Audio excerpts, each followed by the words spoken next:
नमस्कार. आज आपण सोमनाथ नाटे यांच्या दुसऱ्या प्लॉटमध्ये म्हणजे क्रिम्सनच्या प्लॉटमध्ये आलो आहे. मागच्या व्हिडिओमध्ये त्यांचं आपण थॉम्सन बागेचं वेळापत्रक वगैरे सगळं बघितलं, हार्वेस्टिंग किती होते काय सगळं बघितलं. तर आज आपण त्यांच्या क्रिम्सनचा प्लॉट त्यांनी नवीन जमीन घेऊन आणि किती 2.5 एकर आहे ना? 3 एकर तिथं नवीन लागवड केली. मागच्या वर्षीचं पण त्यांचं टनेज आपण जाणून घेऊ, किती माल हार्वेस्ट झाला, काय रेटने गेला आणि त्याच्या मागं त्यांचं नियोजन, काडी नियोजन, पाणी नियोजन, खत नियोजन त्यांनी फसल म्हणून पण बसवलं आहे. ते पण आपण त्याच्यावर पण ते कसं नियोजन फसलचं आहे ना, फसलचं सेन्सर पण बसवलं आहे. त्याचं पण कसं नियोजन करता, त्यांचे वैयक्तिक पाणी देण्याचे अनुभव त्यांचं मी एक बघितलं आहे. त्यांच्या खाली इनलाईन 2 टाकलेलं आहे, वरती ऑनलाईन पण टाकलेलं आहे. त्याचं पण रिझन काय आहे, ह्या प्लॉटसाठी थोडासा निचऱ्याचा प्लॉट आहे, लाल जमीन आहे, लाल काळी मिक्स अशा जमिनीत त्यांनी काय नियोजन केलं आहे. खाली 2 नाळ्या टाकायचा उद्देश इनलाईन आणि वरती एक ऑनलाईन. याचा उद्देश काय आपल्याला ते जाणून त्यांच्याकडून घ्यायचं आहे. त्यांचं सिक्रेट आपल्या सगळ्या शेतकऱ्यांपर्यंत आपल्याला पोहोचवायचं आहे. सोमनाथ पाटील नमस्कार. आपण क्रिम्सन व्हरायटीबद्दल शेतकऱ्यांना माहिती द्या की पहिले तर तुम्ही ह्या पाण्याचं रिझन सांगा. पाणी नियोजन असं करतो मी, सेन्सर का बसवले त्याचं पण एक सांगा. इनलाईन आणि ऑनलाईनचं पहिले सांगा.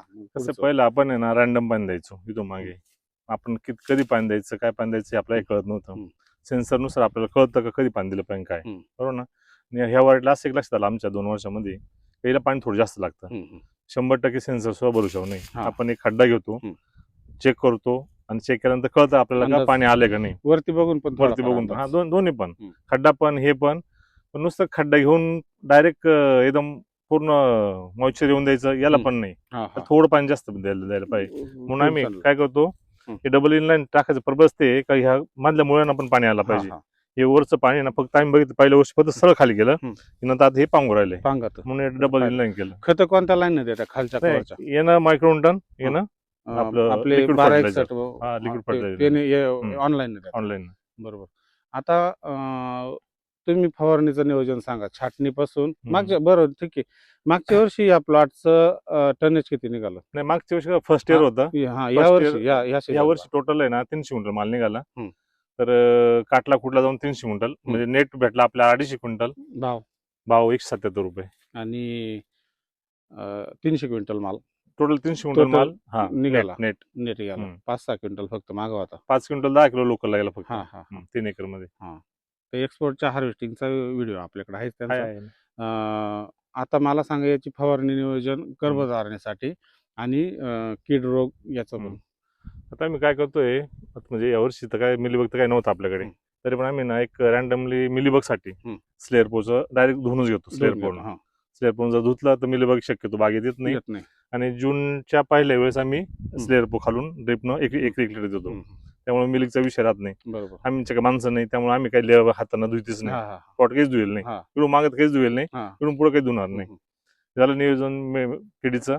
त्यानंतर आता ही छाटणी आमची ही 28 तारखेची, 28 फेब्रुवारी. तिला पेस्ट फवारली 20 लिटरला 1 लिटर डॉर्मेक्स. 20 लिटरला 1 लिटर.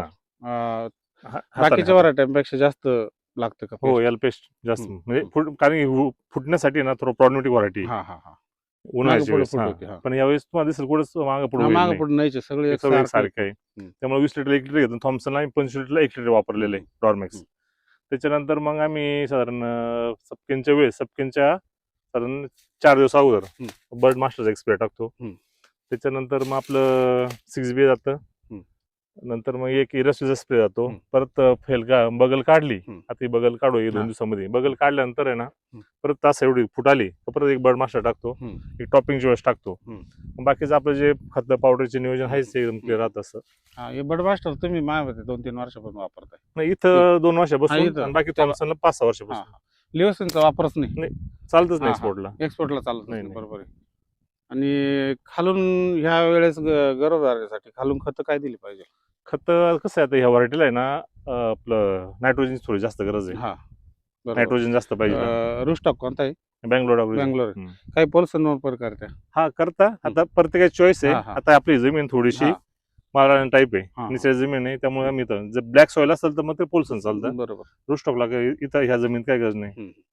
आता त्याच्या पुढे किती पानावर शेंडा आपण टॉपिंग करायचा? आता हा 6 पानं सपकिंग केली आहे. आता पुढे 10-12 पानं. ह्या व्हरायटीचं असं आहे, जेवढी तुमची कॅनोपी जेवढी जाड काढी तेवढा पुढचा माल स्ट्रॉंग राहतो. फ्रुटफुल चांगला, माल भरपूर येतो. बरोबर. मागच्या वर्षी किती गड होते? मागच्या वर्षी आम्ही साधारण 32-33 गट ठेवले एक झाडावरती. तेवढेच राहतील या वर्षी बी? जास्त, थोडे जास्त कमी करावं लागतं.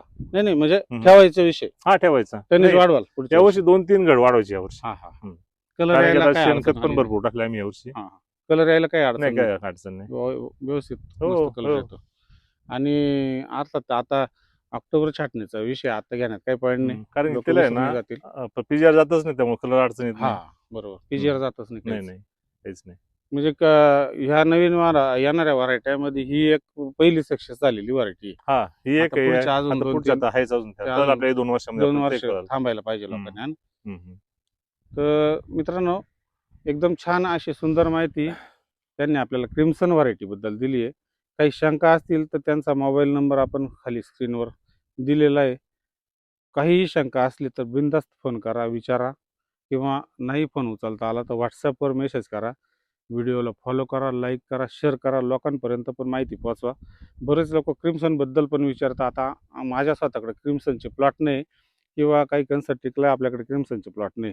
त्याच्यामुळं अशा माहितीपर क्रिम्सनचे जी माहिती आहे ते ज्या स्वतः जमिनीवरचा माणूस आहे त्यालाच फोन करून आपण विचारली पाहिजे. तुम्ही सोमनाथ पाटलांना कधीही फोन करून विचारू शकता. काही माहिती क्रिम्सन प्लॉटवाल्यांसाठी स्पेशल हा व्हिडिओ आपण बनवला आहे. धन्यवाद.